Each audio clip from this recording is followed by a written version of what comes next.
Publikum, herzlichen Dank für den schönen Empfang. Ich darf Sie recht herzlich begrüßen zur internationalen Deutschen Meisterschaft 2010 der NABBA Germany hier in der Stadthalle in Lebach, wo wir auch schon so oft schöne Veranstaltungen miteinander erlebt haben.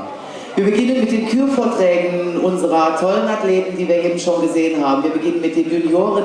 Der erste Athlet, der zu uns auf die Bühne kommt, der kommt aus Nordrhein-Westfalen mit der Startnummer 1, Ashraf Bayat.